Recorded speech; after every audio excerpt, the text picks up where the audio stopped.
কোনো একটা মামলা ছিল না, কোনো দোষ ছিল না।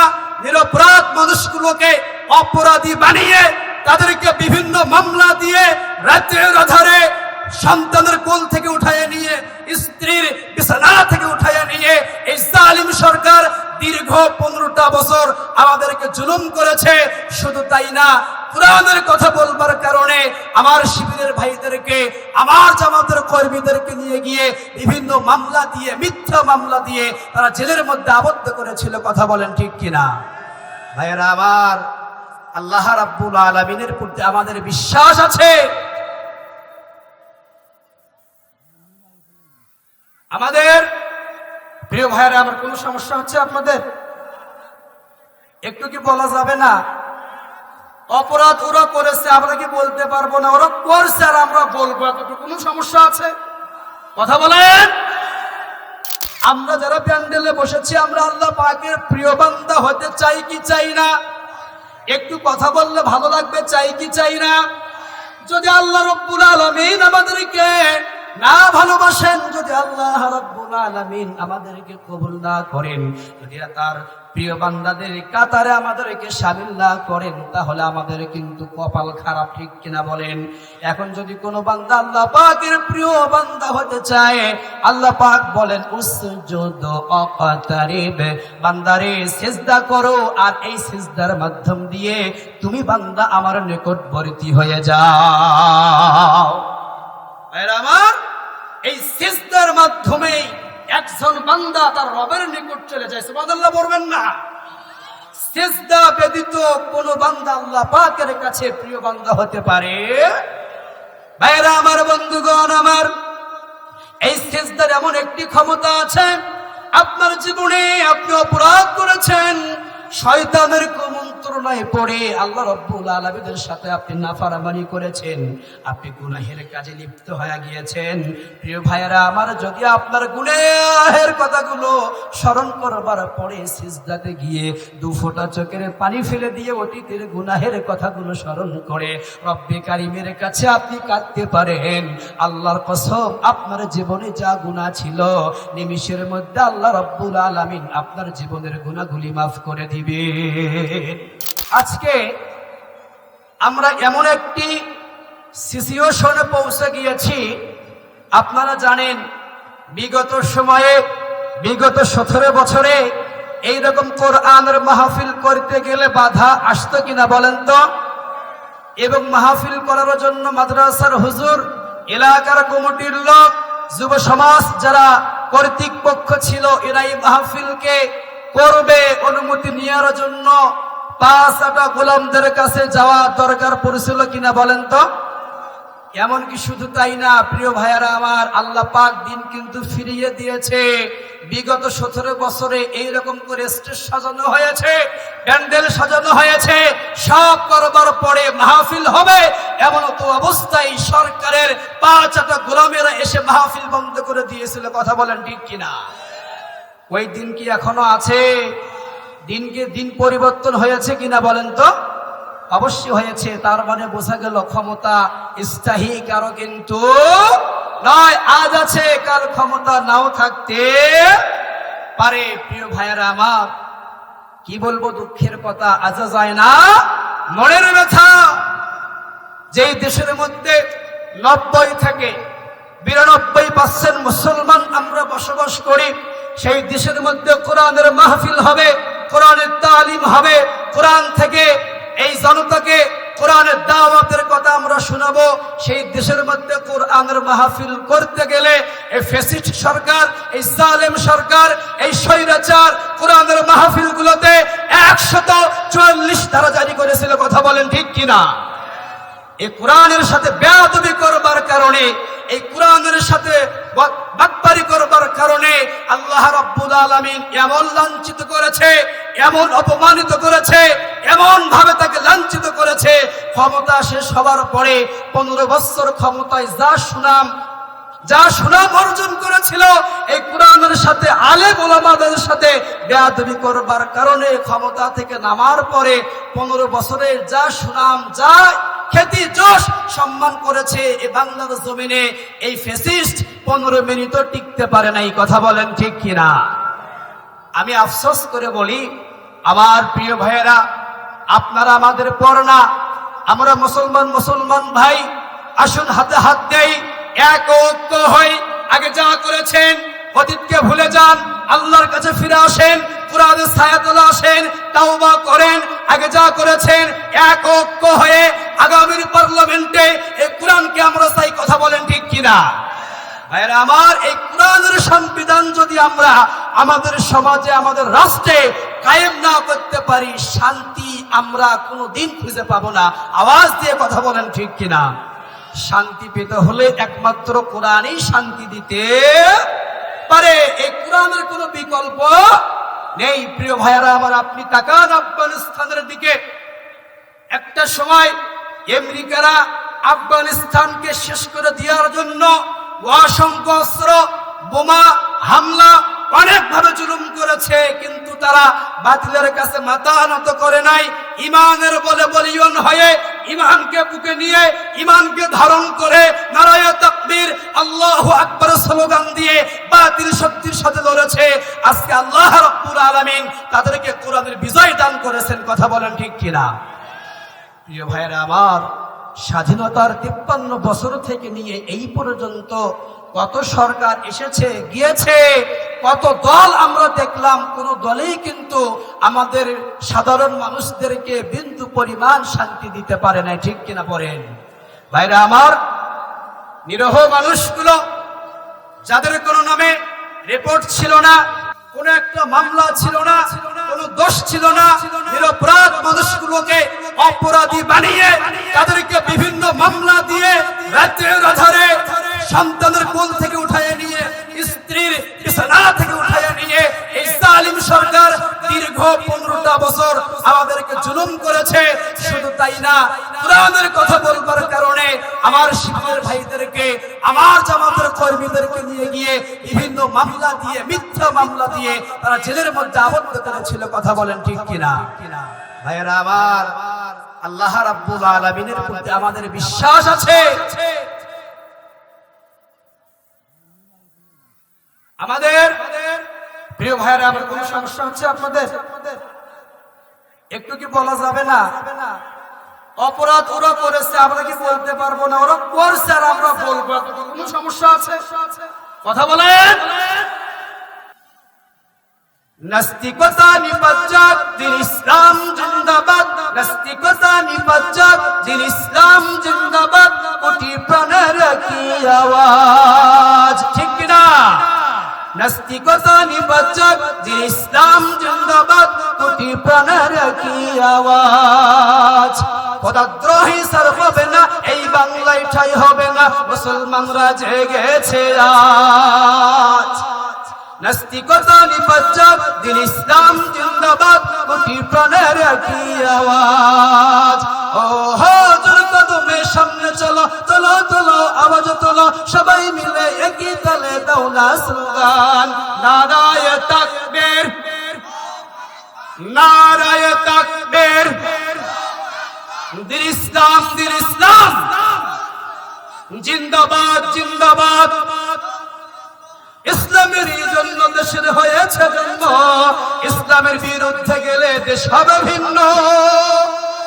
ইসলামের জন্য দেশের হয়েছে জন্ম, ইসলামের বিরুদ্ধে গেলে দেশ হবে ভিন্ন। ইসলামের বিরুদ্ধে যারা নিয়েছে অবস্থান, এই বাংলায় ঠাঁই হবে না, যাও হিন্দুস্তান, ঠিক কিনা?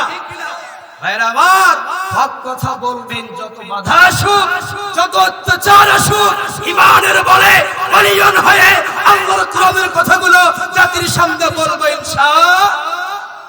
ভাইরা আমার, বন্ধুগণ আমার, আসুন আলোচনায় প্রবেশ করি। আলামিন আমাদেরকে অত্যন্ত মায়া মহব্বত করে ভালোবেসে আমাদেরকে বানাইছেন। প্রিয় ভাইয়েরা আমার, ইসলাম ধর্ম গ্রহণ করার জন্য, ইসলামকে গ্রহণ করার জন্য কোনোদিন কিন্তু আমরা কোনো বাতিলের কাছে মার খাই নাই, কথা বলেন ঠিক কিনা?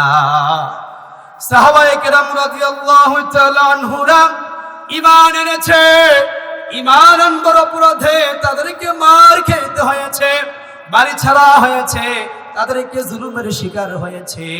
কিন্তু আমাদের সৌভাগ্য আল্লাহ রাব্বুল আলামিন না চাইতেই আমাদেরকে মুসলিম ঘরে জন্ম দিয়েছেন, পড়ি আলহামদুলিল্লাহ। ঠিক কিনা বলেন ভাইরা আমার? যার জীবনে ঈমান নাই তার জীবনে কোনো কিছুই, ঈমান ব্যতীত আল্লাহর দরবারে কোনো ইবাদত, কোনো বন্দেগী কবুল হবে। এখন যদি কোনো ব্যক্তি ঈমান ছাড়া নামাজ পড়ে, ঈমান নাই, লক্ষ লক্ষ টাকা দাম করে, কষ্ট হচ্ছে আপনাদের? চলবে তো ইনশাআল্লাহ? চলবে তো ইনশাআল্লাহ? একটি কথা আপনাদেরকে জানিয়ে দেই, সেটি হচ্ছে আপনাদের কাছে ছোট্ট একটা অনুরোধ করব, যারা যারা মাহফিলের শেষ পর্যন্ত থাকবেন, কোরআনের মহব্বতে আজকের মাহফিলের ওসিলা করে দুটি হাত তুলে একটু আল্লাহকে দেখান তো। নারায়ে তাকবীর, লিল্লাহে তাকবীর। আল কোরআনের আলো, কোরআন সুন্নাহর আলো। 53 বছর ঘরে জ্বালাইছেন, কোনো কিছু করতে পেরেছেন? জ্বালাইতে হবে কোথায়? জায়গা মতো সংসদে। ওই জায়গাতে কোরআনের বিল যদি একবার পাস হয়, বাংলার জমিনে কোনো নাস্তিক, মুরতাদ, আলেম ওলামার সাথে, কোরআন ওলামাদের সাথে, ডায়েরি টুপি ওলামাদের সাথে খারাপ ব্যবহার করে দুঃসাহস পাবে না। কথা বলেন ঠিক কিনা? এই জন্য কোরআনকে ভাই কোথায় নিয়ে যাওয়া লাগবে? মাশাআল্লাহ, মাশাআল্লাহ, সাপোর্ট কিন্তু আছে সভাপতি ভাই আমার, ইনশাআল্লাহ। ভাইরা আমার, বন্ধুগণ আমার, আসুন বলতেছিলাম, যদি আমাদের ঈমান না থাকে, ঈমান ব্যতীত কোনো ইবাদত আল্লাহর দরবারে কবুল হবে না। প্রিয় ভাইরা আমার, ঈমান এনেছি, ঈমান আনবার পরে যখন কোনো বান্দা আল্লাহর প্রতি ঈমান আনয়ন করে, এক আল্লাহর প্রতি বিশ্বাস স্থাপন করে, ঈমান আনবার পরে বান্দার প্রথম কাজ হলো সালাত কায়েম করা। ঠিক কিনা?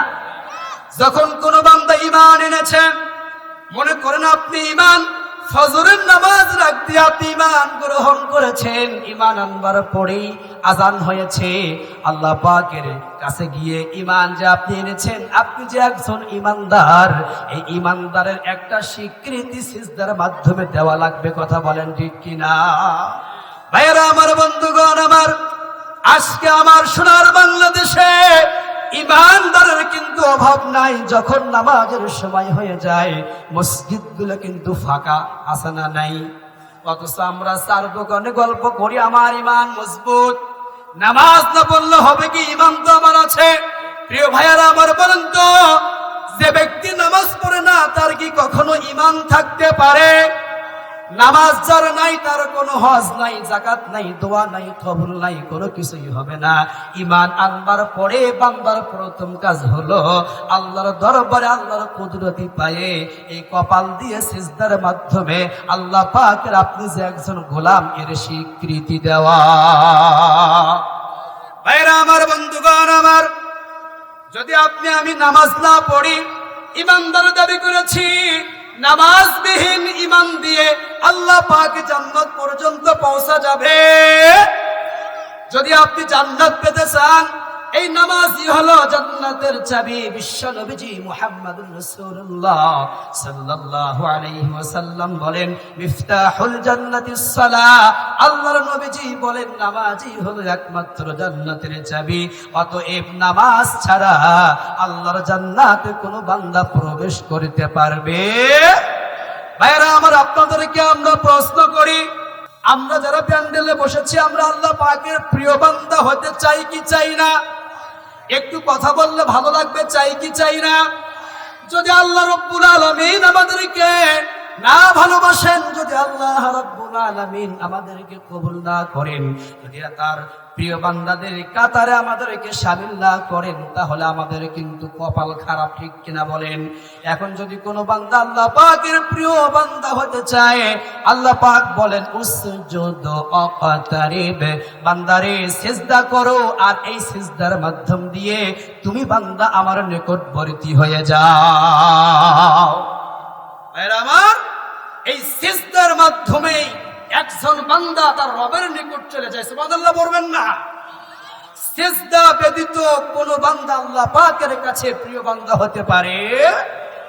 ভাইরা আমার, বন্ধুগণ আমার, এই সিজদার এমন একটি ক্ষমতা আছে, আপনার জীবনে আপনি অপরাধ করেছেন, শয়তানের কুমন্ত্রণায় পড়ে আল্লাহ রাব্বুল আলামিনের সাথে আপনি নাফরমানি করেছেন, আপনি গুনাহের কাজে লিপ্ত হয়ে গিয়েছেন।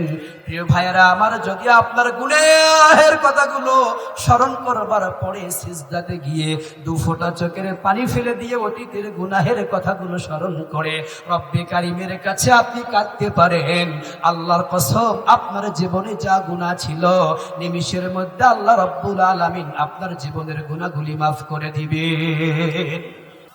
ভাইয়েরা আমার, বন্ধুগণ আমার, এই জন্য আমরা ইমানদার দাবি করি। আমরা কেমন মুসলমান, নামাজের সময় নামাজে আমরা যাই না। আমরা কেমন মুসলমান, আমাদের সামনে আমার সৃষ্টিকর্তাকে নিয়ে বাজে কটূক্তি করা হয়। আমরা কেমন ইমানদার, আমাদের সামনে চায়ের দোকানে আমাদের বিশ্ব নবী মুহাম্মদ সাল্লাল্লাহু আলাইহি ওয়াসাল্লামকে নিয়ে বাজে কটূক্তি করা হয়। আমরা কেমন ইমানদার, আমাদের সামনে আমাদের জীবন বিধান স্রষ্টা আল কোরআন, আমাদের ধর্মীয় কিতাবকে নিয়ে কটূক্তি করা হয়। এরপরও আমরা ইমানদার বলে দাবি করি, কিন্তু হক কথা বাতিলের সামনে আমরা বলতে পারি না। এমন ইমানদার বাংলার জমিনে আছে না নাই? তার মানে কি ইমানের কমতি আছে? ইমানের জোর থাকলে কোন ব্যক্তি, কোন বাপের বেটা আমাদের ধর্ম নিয়ে, আমাদের কলিজার টুকরা বিশ্ব নবীকে নিয়ে বাজে মন্তব্য করে দুঃসাহস পেত না। কথা বলেন ঠিক কিনা? ভাইয়েরা আমার, বন্ধুগণ আমার, আসুন আমরা যারা এখানে আসছি, বক্তা এবং শ্রোতা সবার কিন্তু নিয়ত ভালো। আমরা ওয়াজ শুনবো, এরপরে আমল করব, ঠিক কিনা বলেন? যদি আপনি আমি আমলের নিয়তে আজকের এই কথাগুলো শ্রবণ করে বাড়িতে দিতে পারি, এখানে অনেকগুলো কথা বলা হবে। এতগুলো কথার মধ্যে যদি কয়েকটি কথা আপনার জীবনে আপনি আমল করে অন্ধকার কবরে যাইতে পারেন, প্রিয় ভাইয়েরা আমার, এই কথাগুলোই কিন্তু হতে পারে কঠিন কিয়ামতের ময়দানে আমাদের জন্য নাজাতের জারিয়া, ঠিক কিনা বলেন? তার মানে আমরা এখানে যারা বসেছি, আচ্ছা ভাইয়েরা আমার, বলেন তো আমাদের জীবনে পাপ এবং গুনাহ আছে না নাই? কার কার পাপ নাই একটু হাত তুলে আল্লাহ দেখান তো। এমনিতে মোহাব্বতে হাত তুলছে, মাশাআল্লাহ, আপনারা খুবই সতর্ক, আলহামদুলিল্লাহ পড়েন। অনেক মাহফিলে গেলে হাত তুলতে বললে কোথায় হাত তোলা লাগবে, কোথায় চুপ থাকা লাগবে কিচ্ছু বোঝে না, তালে মাতাল। কিন্তু আপনারা ঠিক আছেন, মাশাআল্লাহ, আলহামদুলিল্লাহ। ভাইরা আমার, বলতেছিলাম পৃথিবীর শুরু লগ্ন থেকে নিয়ে এই পর্যন্ত আমাদের আদি পিতা সাইয়্যিদিনা আদম আলাইহিস সালাম থেকে নিয়ে এই পর্যন্ত যত মানুষ দুনিয়ার জমিনে এসেছে, বুঝাবার পর থেকে নিয়ে কেউ কি বলতে পারবে আমার জীবনে গুনাহ নাই? পারবে? তার মানে বোঝা গেল প্রত্যেকটা ব্যক্তি অপরাধ করেছে, কম বেশি সবার জীবনে কিন্তু গুনাহ আছে। আমি বক্তা, আমার জীবনেও গুনাহ আছে। একজন পীর সাহেব, তার জীবনেও কিন্তু গুনাহ আছে। একজন মুফতি, মুহাদ্দিস, মসজিদের ইমাম, মুয়াজ্জিন, মাদ্রাসার হুজুরও কিন্তু গর্ব করে বুকে হাত দিয়ে বলতে পারবে না আমার জীবনে কোনো একটা গুনাহ নাই। কথা বলেন ঠিক কিনা? ভাইরা আমার, বন্ধুগণ আমার, আসুন তার মানে বোঝা গেল আমাদের জীবনে সবার গুনাহ আছে। আমরা অপরাধ করেছি, জুলুম করেছি, আল্লাহ পাকের সাথে নাফরমানি করেছি। না চাইলেও শয়তান কিন্তু ওয়াসওয়াসা দিয়া বারবার গুনাহের মধ্যে আমাদেরকে লিপ্ত করায়, ঠিক কিনা? ভাইরা আমার, গুনাহ করেছি, এই গুনাহকে আমরা মাফ করে নিব এমন সুযোগ আছে না নাই? একটু পানির ব্যবস্থা করে দেন, গরম পানি কিংবা চা, দ্রুত। ভাইরা আমার, বন্ধুগণ আমার, আসুন আমরা অপরাধ করেছি, না চাইতেই গুনাহের কাজে সম্পৃক্ত হয়েছি। নিয়ত করেছিলাম আল্লাহ রাব্বুল আলামিন আর জীবনে নামাজ ছাড়ব না। ওগো আল্লাহ রাব্বুল আলামিন, আর জীবনে কোনো পাপের কাজে আমরা যাব না। আয় আল্লাহ তাআলা, মানুষকে আর ঠকাবো না, ওজনে আর কম দেব না, মিথ্যা কথা চুগলখোর পরনিন্দায় জবান দ্বারা আমরা করব না নিয়ত করেছিলাম। বারবার নিয়ত করি, কিন্তু শয়তান আমাদেরকে চলে বলে কৌশলে গুনাহের মধ্যে লিপ্ত করায়। আল্লাহ রাব্বুল আলামিন জানে বান্দাগুলোকে শয়তান ওয়াসওয়াসা দিয়ে পাপের মধ্যে লিপ্ত করবে। ওই বান্দাগুলো যদি তাদের ভুলগুলো বুঝতে পেরে আমার আল্লাহ রাব্বুল আলামিনের কাছে নত হয়ে আমার কাছে খাস খাস দিলে তাওবা করে আমি রব্বুল আলামিন ওই সমস্ত বান্দাদের জীবনের সব গুনাহগুলি মাফ করে দিব। ভাইরা আমার, বন্ধুগণ আমার, রাতের আধারে গোপনে প্রকাশ্যে চলে জঙ্গলে অনেক অপরাধ আমরা করেছি। প্রিয় ভাইরা আমার, এই গুনাহের কথাগুলো আপনার কেমন করে স্মরণ হবে? আপনি রাতের বেলায় ঘুমাইতে যাবেন, পৃথিবীর সমস্ত মানুষগুলো ঘুমিয়ে পড়বে। এই দুনিয়ার দোকানপাট, হাট বাজার যা আছে, অফিস আদালত সব বন্ধ হয়ে যাবে। বালিশের মধ্যে মাথাটা দিয়ে চোখ দুটো বন্ধ করে একটু আপনি অতীতের কথা চিন্তা করবেন। দেখবেন প্রিয় ভাইয়েরা আমার, আপনার জীবনে কোথায় কোথায় বড় বড় গুনাহের কাজগুলো আপনি করেছেন। প্রত্যেকটা গুনাহের কথাগুলো আমাদের মনে পড়বে, ঠিক কিনা বলেন? ভাইয়েরা আমার, বন্ধুগণ আমার, আল্লাহ রাব্বুল আলামিন জানে বান্দাগুলো অপরাধ করবে, গুনাহ করবে। যদি এই বান্দাগুলো আমার কাছে ফিরে আসে, আমার কাছে তাওবাতুন নাসুহা করে, আমি রব্বুল আলামিনের কাছে দুটি হাত তুলে দোয়া করে আমি রব্বুল আলামিন তাদের গুনাহগুলি মাফ করে দিব। আল্লাহ রব্বুল আলামিন কোরআনে কারীমের মধ্যে বলেন, কুল ইয়া ইবাদিয়াল্লাযীনা আসরাফু আলা আনফুসিহিম লা তাকনাতু মির রাহমাতিল্লাহ ইন্নাল্লাহ ইয়াগফিরুয যুনুবা জামিআ ইন্নাহু হুয়াল গফুরুর রহিম। ভাইরা আমার, আল্লাহ রাব্বুল আলামিন বলেন, বান্দারে অপরাধ করেছ, জুলুম করেছ, আমি রব্বে কারীমের সাথে নাফরমানি করেছো, হতাশ হইও না, ভেঙে পড়ো না, দুশ্চিন্তা করো না, আমার রহমত থেকে নৈরাশ হইও না। ওগো বান্দা, তোমাদের গুনাহের কথাগুলো স্মরণ করে আমি রব্বে কারীমের কাছে তোমরা খাস দিলে তাওবা করো। আমি রব্বুল আলামিন ওয়াদা করলাম তোমাদের জীবনে যত অপরাধ করেছো তাওবা করবার মাধ্যম দিয়ে আমি রব্বুল আলামিন তোমাদের জীবনের সব গুনাহগুলো মাফ করে দিব। আমার বন্ধুগণ আমার, আমাদের আদি পিতা নাম কি? আদম আলাইহিস সালাতু ওয়াসসালাম অপরাধ করেছিলেন, তিনিও একটি ভুল করেছিলেন। ভুল করবার পরে আল্লাহ পাকের দরবারে অসংখ্যবার কেঁদেছেন, দোয়া করেছেন। আমাদের আদি পিতা আল্লাহ পাকের কাছে তাওবা করেছেন। আল্লাহ রাব্বুল আলামিন বলেন সূরাতুল বাকারা এর 37 নম্বর আয়াতে আল্লাহ পাক বলছেন, ফাতালাক্কা আদামু মির রাব্বিহি কালিমাতিন ফাতাবা আলাইহি ইন্নাহু হুয়াত তাওয়াবুর রহিম। আমাদের আদি পিতা সাইয়্যিদিনা আদম আলাইহিস সালাম তার রবের পক্ষ হতে কতিপয় পক্ষ শিক্ষা লাভ করলেন, অতঃপর আল্লাহ রাব্বুল আলামিনের কাছে তাওবা করলেন, অতঃপর আল্লাহ রাব্বুল আলামিন তার তাওবা কবুল করলেন এবং তাকে ক্ষমা করলেন। তার মানে বোঝা গেল আমাদের পিতা অপরাধ করেছে, তার সন্তানরা ভুল করতেই পারে। কথা বলেন ঠিক কিনা? বাপ যদি অপরাধ করে এর প্রভাব সন্তানের উপরে পড়তেই পারে, এটাই কিন্তু বাস্তব, ঠিক কিনা বলেন? আমরা কিন্তু একটা গ্রামের লোক কথা বলি, মা যেমন সাবা তেমন, বাপকা বেটা, বাপ যেমন হবে বেটাও তেমন। তবে কিছু কিছু ক্ষেত্রে একটু আলাদা কিন্তু হয়ে যায়।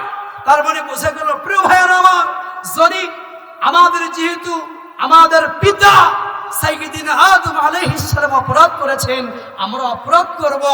অপরাধ করে গুনাহ করে গুনাহের প্রতি অটল থাকা যাবে? এই গুনাহ করে ফিরে আসতে হবে।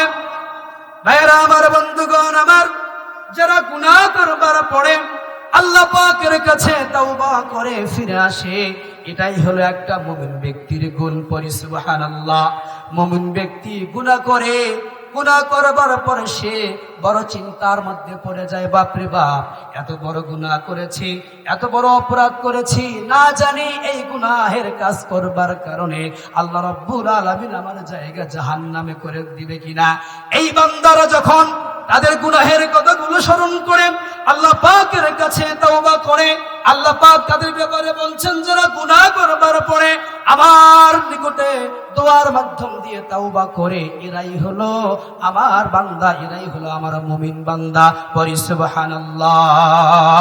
ভাইরা আমার, বন্ধুগণ আমার, আল্লাহ রাব্বুল আলামিন সূরাতুত তাওবা এর 112 নম্বর আয়াতে বলছেন, التائبون العابدون الحامدون السائحون الراكعون الساجدون الآمرون بالمعروف والناهون عن المنكر والحافظون لحدود الله وبشر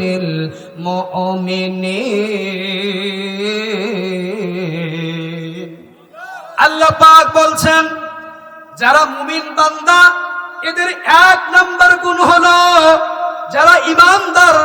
যারা ইমানদার বলে সমাজের মধ্যে দাবি করে আমি যে একজন মুসলমান, আমি যে একজন মুমিন, তার 1 নম্বর গুণ হলো এই সমস্ত বান্দাগুলো তাওবাকারী। সুবহানাল্লাহ পড়েন। এদের 1 নম্বর গুণ কি হবে? এরা তাওবাকারী হবে। কি হবে? তা আমরা যদি মুমিন হতে চাই তাওবা করার দরকার আছে না নাই? ভাইরা আমার, তাওবা করতে হবে। মুমিন বান্দার 2 নম্বর গুণ হলো এই সমস্ত বান্দাগুলো ইবাদতকারী হবে। ইবাদত করব কার? আওয়াজ ছেড়ে জোরে বলেন তো কার? ইবাদত করবার একমাত্র মালিককে, আল্লাহ রাব্বুল আলামিন ব্যতীত কোন ব্যক্তির, কোন জালিমের, কোন বান্দার গোলামি করে যাবে। ভাইরা আমার, যারা ইমানদার বলে দাবি করে মুমিনের 2 নম্বর বৈশিষ্ট্য হলো, মুমিন বান্দার 2 নম্বর গুণ হলো তারা ইবাদত একমাত্র আল্লাহ পাকের করবে। পড়ি সুবহানাল্লাহ। কিন্তু আজকে আমাদের দেশে অনেক মানুষ, শিক্ষিত বলেন আর অশিক্ষিত বলেন, তারা পীরের দরবারে গিয়ে সেজদা, এই কপালকে বাবার কাছে নত করে কি করে না? ভাই আছে না? এমন আছে না নাই? ভাইরা আমার, বন্ধুগণ আমার, এই কপালের কিন্তু অনেক মূল্য। এই তাকদীর আল্লাহ রাব্বুল আলামিন আমাদেরকে দান করেছেন। এই কপাল দিয়ে যেখানে সেখানে কিন্তু সিজদা করা যাবে। এই কপাল শুধুমাত্র কেবলমাত্র নামাজের সিজদায় অবনীত হবে। আল্লাহ পাকের কাছে আমরা কপালকে অবনীত করব। কিন্তু আমার দেশের অনেক ভাইয়েরা, আপনারা জানেন, সব পীরের কথা আমি বলছি না, আমার দেশে কিন্তু হক পীরও কিন্তু আছে না নাই? তবে ম্যাক্সিমাম কিছু খানকা আছে যেই জায়গার মধ্যে নামাজের কোনো খবর নাই, রোজার কোনো খবর নাই, পর্দার কোনো খবর নাই। রাত লাগলেই গাঞ্জার আসর বসে, উভয় ছেলে এবং পুরুষ মিলে তারা লাইট অফ করে দিয়ে পর্দার আড়ালে ইশকের জিকির করে কি করে না? ভাইরা আমার, বন্ধুগণ আমার, তাহলে যারা ইমানদার বলে দাবি করে, মুমিন বলে দাবি করে, মুমিনের 3 নম্বর গুণ হলো এরা যে অবস্থায় থাকবে, যেমনই থাকবে, সুখে থাকুক কিংবা দুঃখে থাকুক, এরা যে অবস্থায় থাকবে এরা সর্ব অবস্থায় আল্লাহ রাব্বুল আলামিনের প্রশংসা আদায় করবে। কি করবে বলেন? কার প্রশংসা করবে? ভাইরা আমার, বন্ধুগণ আমার, যদি আমরা আল্লাহ পাকের প্রশংসা আদায় করতে পারি, আল্লাহ পাকের কৃতজ্ঞতা প্রকাশ করতে পারি, তাহলে অবশ্যই আমাদের কিন্তু লাভ আছে। আল্লাহ রাব্বুল আলামিন বলেন, লা ইন শাকারতুম লাযীদান্নাকুম ওয়া লা ইন কাফারতুম ইন্না আযাবি লাশাদীদ। আল্লাহ রাব্বুল আলামিন বলেন, বান্দারে, এই সমস্ত বান্দাগুলো আমি রব্বুল আলামিনের কৃতজ্ঞতা প্রকাশ করে যে অবস্থায় থাকে, যেমনই থাকে, সদা সর্ব অবস্থায় আমি রব্বে কারিমের প্রশংসা আদায় করে, আমার কৃতজ্ঞতা বর্ণনা করে, আর জবান ছেড়ে আমাকে সন্তুষ্ট করার জন্য পড়ে আলহামদুলিল্লাহ।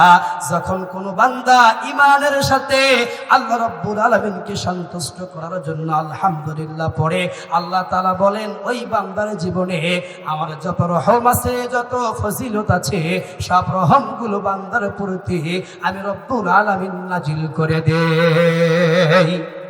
সুবহানাল্লাহ পড়বেন না? না, কালকে কোন, আজকে কত দরকার নাই। কালকে বললে হবে না, আজকে বললে কি হবে? ভাইবি আর চাচি মনে হয় মানা করছে নাকি? আগে থেকে মনে হয় বলে দিছে আজকের মাহফিলে তুমি যাবা, খুব ভালো কথা, কিন্তু একটা কথা আমার মানা লাগবে, সেটা হচ্ছে বক্তা যাই বলে বলুক তোমার মুখ তুমি খুলবা নন, এমনটা বলছে নাকি? ভাইয়ারা আমার বলছে।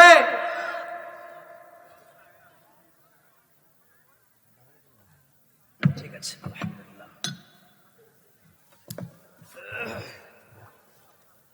ভাইয়ারা আমার, বন্ধুগণ আমার, তাহলে বলতেছিলাম আমরা যে অবস্থায় থাকি প্রশংসা আদায় করবো কার?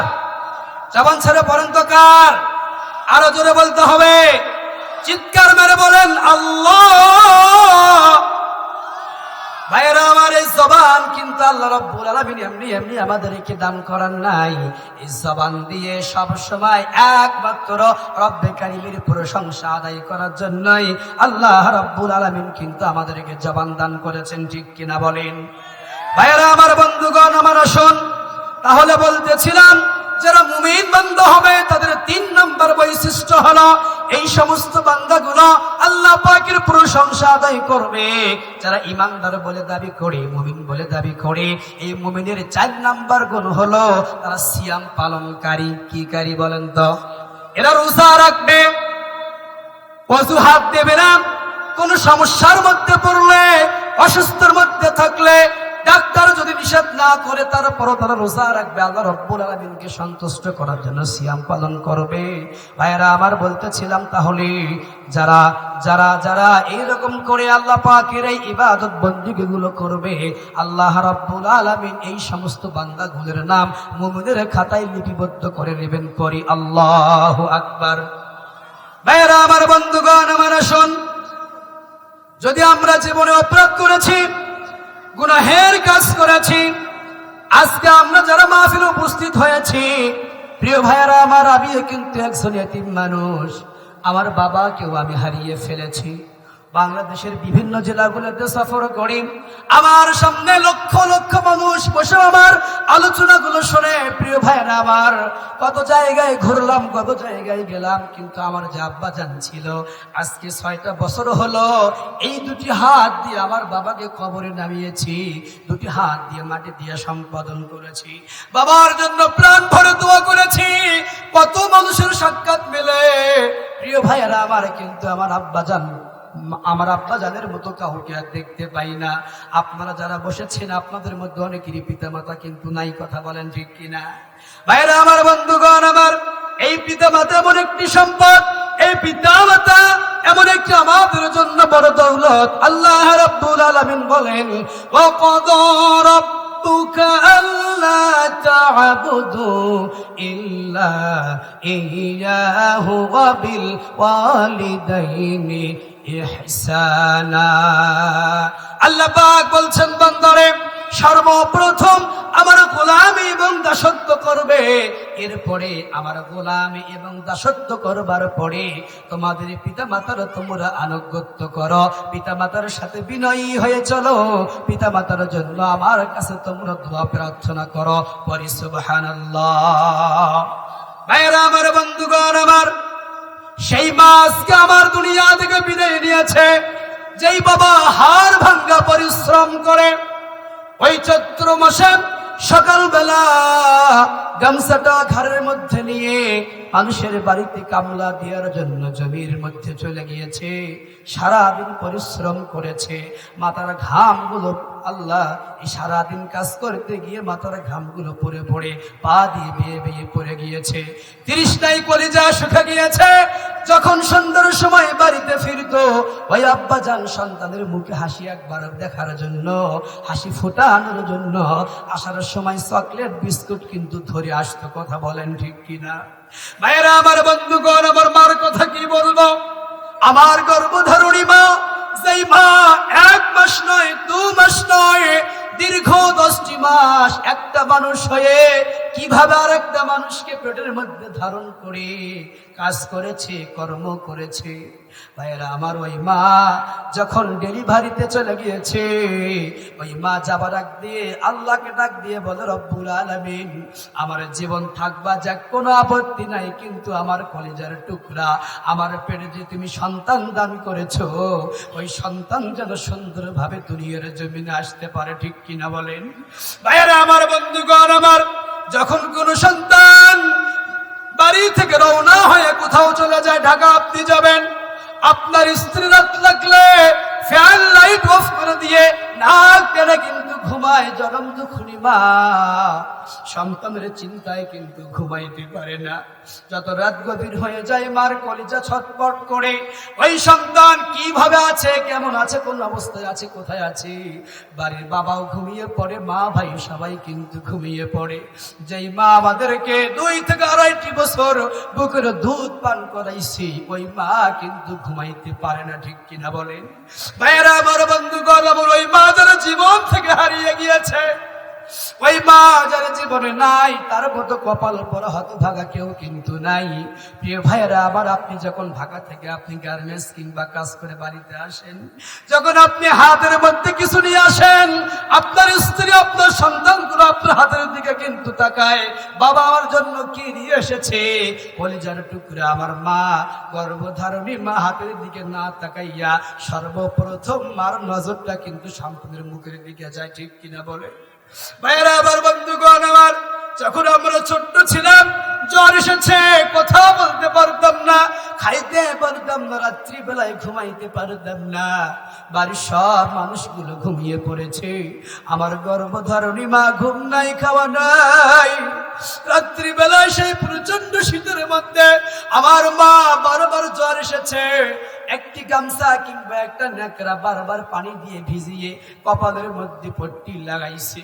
সন্তানকে বিছানার মধ্যে রেখে দিয়ে মা জননী নামাজের মসলায় বসে নামাজ পড়ে চোখের পানিগুলো ছেড়ে দিয়ে আল্লাহ ডাক দিয়ে বলে, আল্লাহ, ও আসমানের মালিক, ও জমিনের মালিক, আয় আল্লাহ তাআলা, আমার জীবনে আমি কিছুই চাই না, আমার কোনো আপত্তি নাই, কিন্তু আমার কলেজের টুকরা সন্তানটা আজ কতদিন হলো জ্বরের মধ্যে আছে।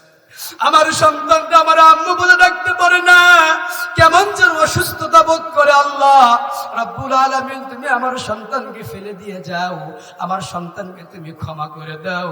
ভাইয়েরা আমার, হাদিস শরীফের মধ্যে এসেছে, আল্লাহর নবীজি বলেছেন, যদি কোনো সন্তানের জন্য পিতা মাতাগুলো চোখের পানি ফেলে দিয়ে কান্দিয়ে দোয়া করে, এই দুনিয়ার বন্দুকের গুলি মিস হয়ে যাবে, ওই পিতা মাতার দোয়া সন্তানের জন্য কখনোই মিস হবে না। ভাইয়েরা আমার, বন্ধুগণ আমার, আসুন, সেই মা রাত্রি বেলায় ঠান্ডা পানি দিয়ে ওযু করে যাই নামাজের মধ্যে বসে নামাজ পড়ে সন্তানের জন্য কেঁদেছে। প্রিয় ভাইয়েরা আমার, যখন আমরা গর্ভের মধ্যে ছিলাম, যখন 3 মাস ডেলিভারি, যখন 3 মাস প্রেগনেন্সির সময় হয়ে গিয়েছে, ওই মা ঠিক মতো চলতে পারে না, রাত্রি বেলায় ঘুমাইতে গেলে সন্তান পেটের মধ্যে লাথি মারে, মার ঘুম ভেঙে যায়, মা ব্যথা সহ্য করতে না পেরে ঘুম থেকে উঠে দাঁড়াইয়া যায়, একটু বাঁকা হয়ে হেলান দেয় সিঁড়ি কিন্তু হাঁটাহাঁটি করে। ওই মা যার জীবন থেকে হারিয়ে গেছে, প্রিয় ভাইয়েরা আমার, ওই পিতা, ওই মাতা আজকে যার দুনিয়াতে বেঁচে নাই, কবর থেকে আমাদের দিকে পাখির মতো তাকিয়ে আছে, আমার সন্তানগুলো আমার জন্য দোয়া করেছে কিনা, আমার সন্তানগুলো আমার রেখে আসা অর্থ সম্পদ, আমার গাড়ি, আমার বাড়িগুলো ব্যবহার করছে, অথচ আমার সন্তানগুলো আমার জন্য মাদ্রাসা, মসজিদে, এতিমখানা দিনের পথে দান করেছে কিনা। ওই মা বাবাগুলো আজকে বড় কষ্টের মধ্যে থেকে সন্তানের দিকে চাতক পাখির নেই তাকিয়ে আছে। প্রিয় ভাইয়ারা আমার, ওই মা এবং ওই বাবার জন্য কিছু দান করার দরকার আছে না নাই? করা যাবে তো ইনশাআল্লাহ। যেই মা আজকে আমাদেরকে, যেই বাবা আমাদেরকে স্কুলে পড়াইছে, মাস্টার বানিয়েছে, আমাদেরকে কথা বলা শিখিয়েছে, আমাদেরকে ভালো একটা পরিবেশে মানুষের মতো মানুষ করেছে। ওই মা দুনিয়াতে নাই, মার কিন্তু ঘরটা আজও আছে। ওই বাবা দুনিয়াতে নাই, বাবার জমিগুলো কিন্তু এখনো আছে। ওই জমিগুলো কিন্তু আমরা ব্যবহার করি কিনা বলেন তো? ভাইয়েরা আমার, বন্ধুগণ আমার, ওই মা এবং ওই বাবার জন্য আজকে আমরা দান করব। প্রিয় ভাইয়েরা আমার, জীবনে কত কি আমরা করেছি, কত অপরাধ করেছি, অন্যায় করেছি। আমার পরিশ্রমের টাকা আমি অন্যায় পথে খরচ করেছি, তাস খেলেছি, জুয়া খেলেছি, মদের আড্ডায় আসর জমাইয়েছি। আমার জীবন যৌবন মাল অবৈধ পথে আমরা খরচ করেছি। একটি বার না হয় আজকে এই কোরআনের মাহফিলে এতিমখানার জন্য আমার জীবন থেকে কিছু সঞ্চয় আল্লাহর রাস্তায় আমরা দান করব। করা যাবে তো ইনশাআল্লাহ? যাবে তো ইনশাআল্লাহ?